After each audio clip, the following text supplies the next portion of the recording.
Queridos amigos, nós vamos dar início agora à nossa segunda videoaula sobre o Livro dos Espíritos.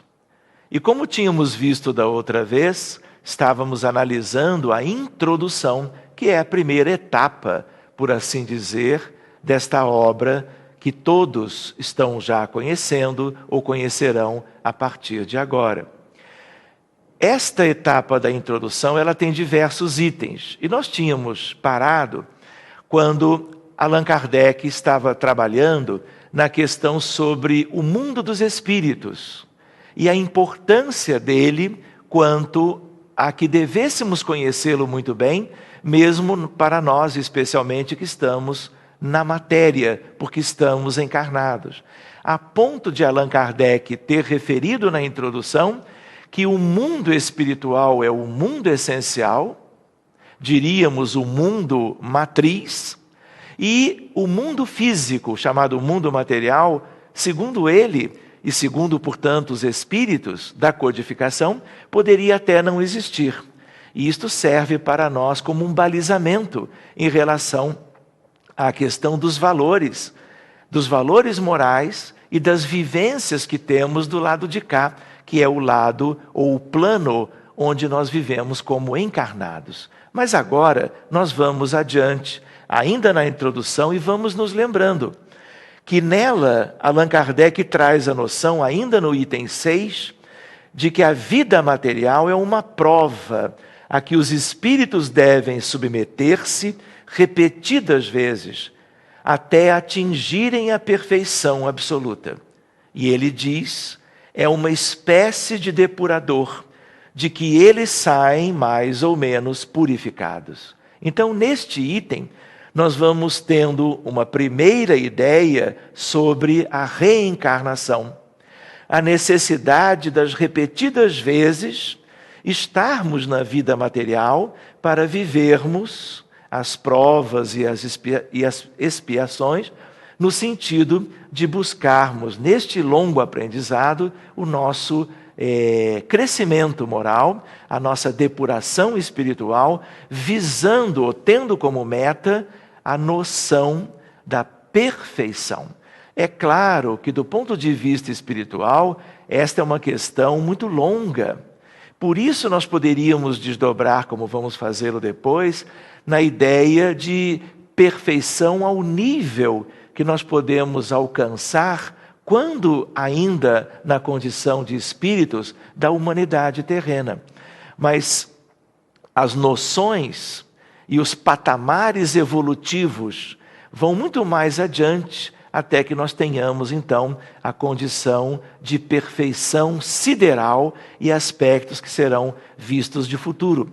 Nós vamos estudar mais adiante, obviamente, a hierarquia dos espíritos e vamos ver a condição dos espíritos puros, que é a meta para todos os espíritos, alcançando a condição humana, tendo conhecimento da sua importância, trabalharem em prol de si mesmos até que alcancem esta realidade daqui a um intervalo de tempo, obviamente, muito longo.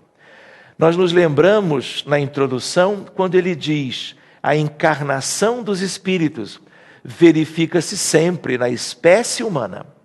Seria um erro acreditar-se que a alma ou espírito pudesse encarnar-se num corpo de animal.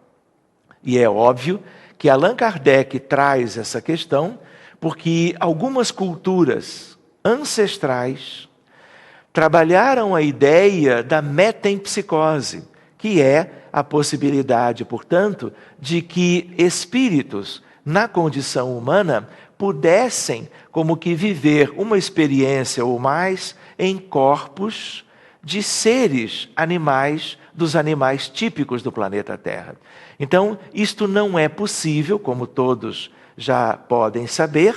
Allan Kardec vai trabalhar essa questão mais adiante com a espiritualidade, de tal maneira que há uma ideia de não haver retrogradação.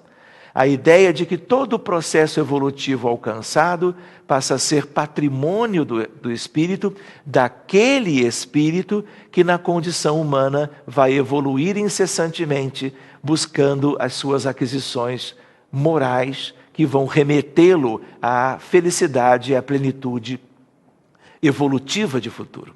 De tal maneira que já na introdução, ele e a espiritualidade deixam isto muito claramente instalado no conhecimento, para que nós não pudéssemos supor que mesmo medidas punitivas pudessem justificar uma questão desse tipo.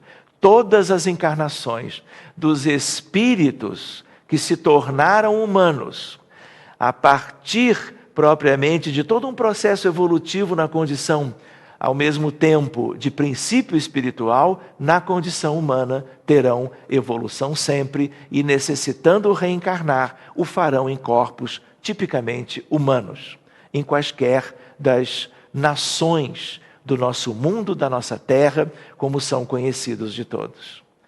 Seguindo adiante, ainda no capítulo da introdução, nós gostaríamos de lembrar que o codificador adianta que os espíritos exercem sobre o mundo moral e mesmo sobre o mundo físico uma ação incessante. Portanto, a ideia é de que há, como nós estamos na obra estudando, que o mundo espiritual e o mundo físico, na realidade, são um mundo só, onde os espíritos vivem ali ou na dimensão que estamos agora, alternando essas duas grandes possibilidades e percorrendo-as de tal modo, vivendo as múltiplas possibilidades no plano físico, mas também as outras múltiplas possibilidades no mundo dos espíritos. Porque o mundo dos espíritos não é um aglomerado de bilhões de seres. Tudo lá é estratificado. E as realidades espirituais de um mundo como o nosso, elas são variadíssimas.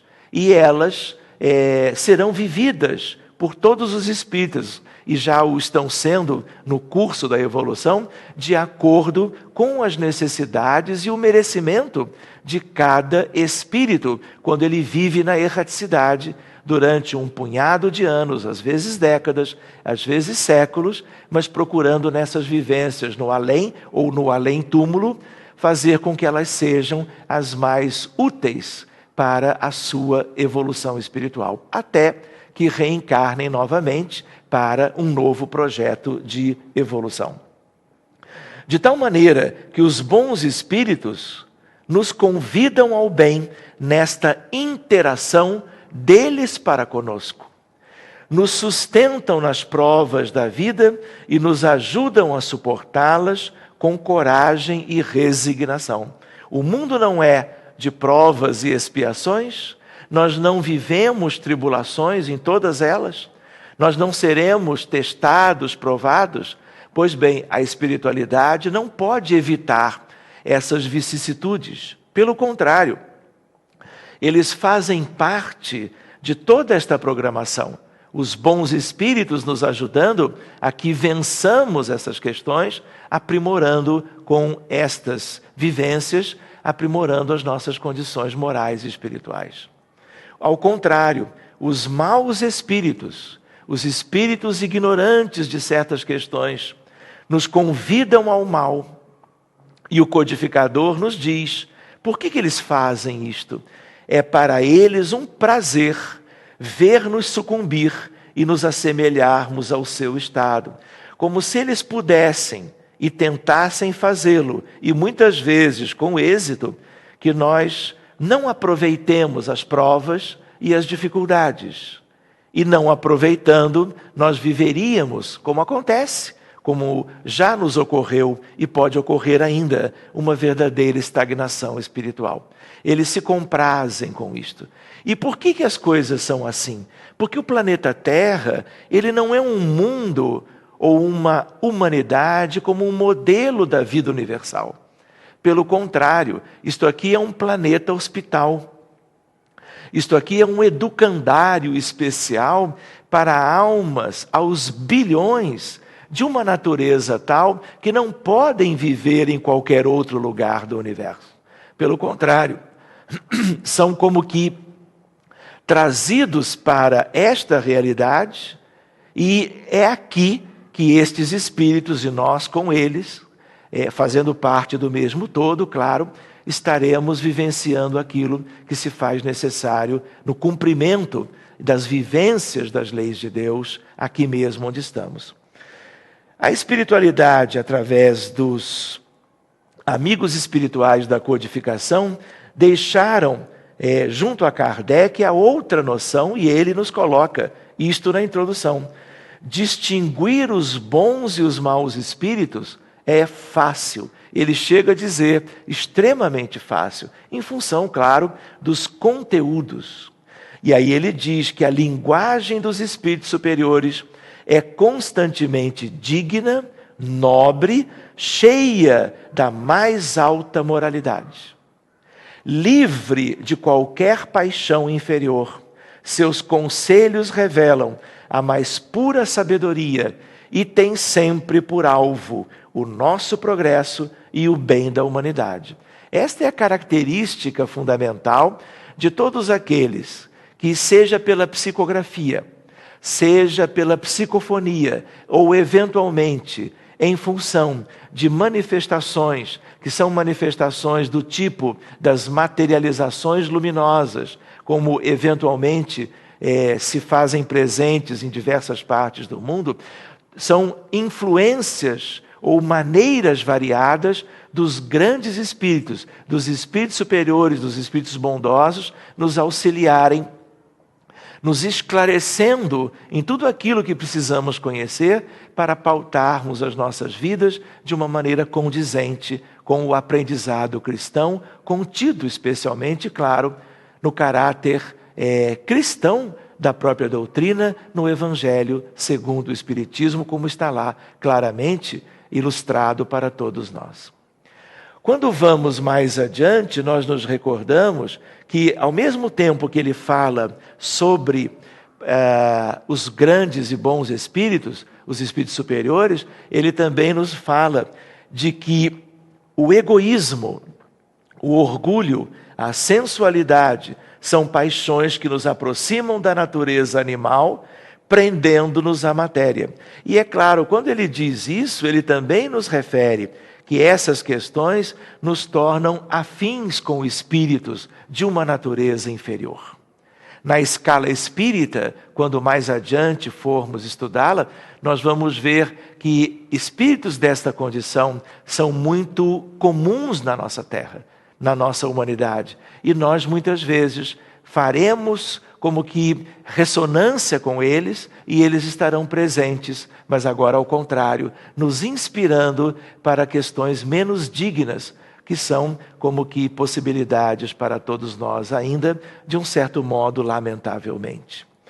E na introdução nós vamos ver que o homem se liberta da matéria. Aliás, é um dos sentidos da própria evolução espiritual, pelo desprezo das futilidades mundanas e o cultivo do amor ao próximo, aproximando-se-nos da natureza dos espíritos melhores, dos espíritos superiores. Finalizando propriamente esta nova etapa de estudo, vale a pena lembrar que cada um de nós deve tornar-se útil, segundo as faculdades e os meios que Deus nos colocou nas mãos para nos provar. E ele lembra, o forte e o poderoso devem apoio e proteção ao fraco, e a noção de fraternidade, de solidariedade e de caridade cristã, que não é do Espiritismo, é de todas as filosofias mais elevadas, de todos os pensamentos religiosos e especialmente do cristianismo primitivo, do cristianismo do Cristo, que, através do Consolador prometido, nós podemos estudar agora no âmbito do Espiritismo cristão. De tal maneira que aquele que abusa de sua força e do seu poder para, de algum modo, dos muitos modos possíveis, é verdade que se diga, para oprimir o seu semelhante, viola a lei de Deus. Então, essa questão da vida e da presença de uma espiritualidade superior e, ao mesmo tempo, de uma outra espiritualidade inferior no âmbito da vida humana, é algo que temos que conhecer de perto. E, ao mesmo tempo, os cuidados para conosco mesmos, no sentido de o que pensamos, o que sentimos, quais são as nossas metas, quais são as nossas escolhas, o nosso ideário. Tudo isto é algo que deve ser consciente, porque são as questões que vão nos vincular a espíritos das mais diversas naturezas, quanto aos que existem aqui entre nós. Esse é um estudo belo que vamos fazer mais adiante. Então agora nós vamos encerrando esta etapa que é o nosso segundo estudo e vamos nos encontrar mais adiante, seguindo adiante, por assim dizer, ainda na introdução e depois seguindo com o contexto geral da própria obra.